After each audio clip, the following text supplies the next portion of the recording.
so-so je. Tak ada wow factor yang aku rasa betul-betul wow. Tak ada kesinambungan untuk pengetahuan.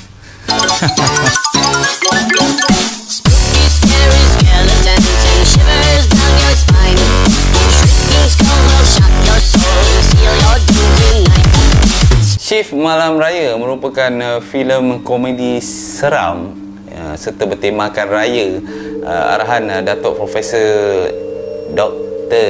A. Razak Mohaidin, terbitan Ray Team Sdn Bhd.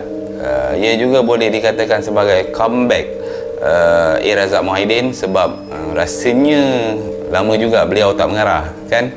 Filem ini juga merupakan filem kedua yang tidak ditayangkan di Pawagam selepas Man Laksa. Selepas Manap Karaoke, ianya ditayangkan terus ke rumah penonton-penonton melalui siaran berbayar Astro First mulai 21 Mei 2020. Dibintangi barisan pelakon ternama seperti Atu Zero, Sharif Zero, Rin Rahim, Ropi, Saiful Apek, Azli Senario, Saiful Zero dan ramai lagi. Lebih menarik, ianya dimeriahkan lagi dengan bintang YouTube yang sangat popular sekarang ni dengan drama spontan, iaitu Syahmi Sazli, Yo Pare dan Asif. Filem ini berkisar tentang 4 sahabat terpaksa berhadapan pelbagai kejadian aneh sewaktu menempuh perjalanan pulang ke kampung pada malam raya. Kisah bermula apabila Zaid yang dilakonkan oleh Atu Zero dan juga Hisham dilakonkan oleh Sharif Zero yang bekerja sebagai pemandu van jenazah tidak mendapat cuti raya. Ni cuti kena cancel. Hah? Kena cancel? Ada mayat baru check in. Mereka menumpahkan Mira yang dilakonkan oleh Rin Rahim serta adiknya Yo, dilakonkan oleh Yo Pare lah, yang kebetulan ingin balik kampung malam raya tersebut tapi tiket hilang. Tapi sebenarnya tu nanti korang tengok lah. Tanpa diduga perjalanan mereka menjadi kecoh dengan beberapa peristiwa dan juga insiden yang aneh serta kemunculan pocong di kampung Batu Berapit pada malam raya. Kita langgar apa tadi tu, Syam? Sehingga video ini dibuat, filem ini telah berjaya menjana kutipan sebanyak ringgit Malaysia 1.6 juta dalam masa 4 hari dan merupakan kutipan terbaik aku rasa untuk filem yang baru dan tidak ditayangkan di Pawagam. Maknanya ditayangkan terus ke rumah. Pendapat aku yang tak seberapa ni, aku rasa filem ni so-so je. Tak ada wow factor yang aku rasa betul-betul wow. Tak ada kesinambungan untuk pengetahuan.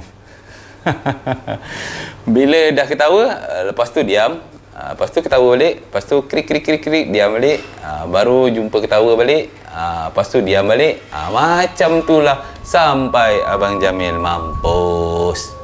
Begitulah seterusnya bergilir-gilir sampai Abang Jamil mampus. Tapi sejujurnya aku cakap ianya lebih baik daripada Manap Karaoke, filem pertama yang ditayangkan terus ke Astro First berikutan dengan penularan wabak COVID-19 ni. Satu lagi, aku rasa bajet untuk filem ni memang sangat besar sebab ada ramai pelakon-pelakon ternama dan juga popular. Main act tu dah tentulah memang ada nama.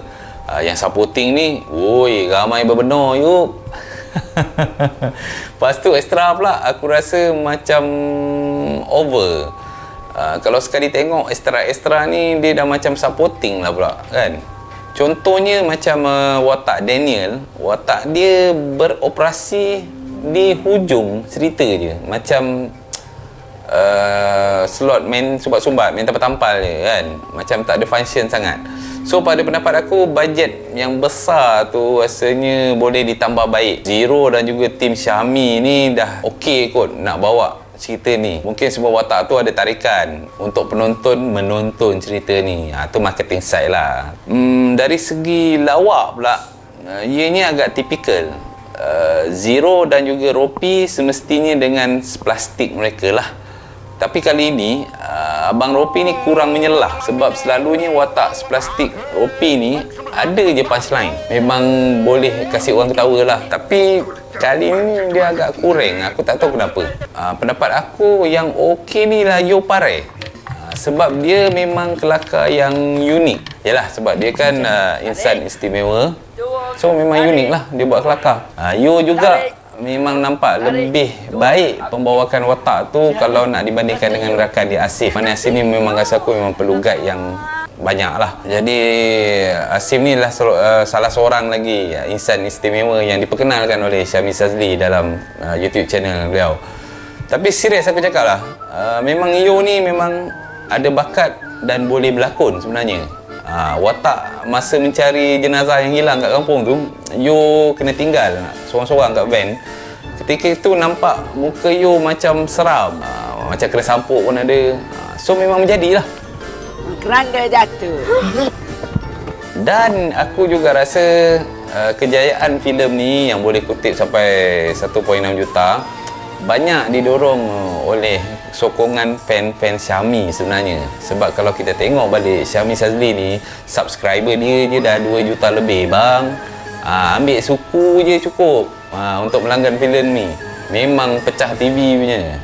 Apapun, ini Rahmat PKP mengelakkan maksiat sepanjang tahun ni. Kalau tak, ada je yang bagi alasan nak tengok Midnight.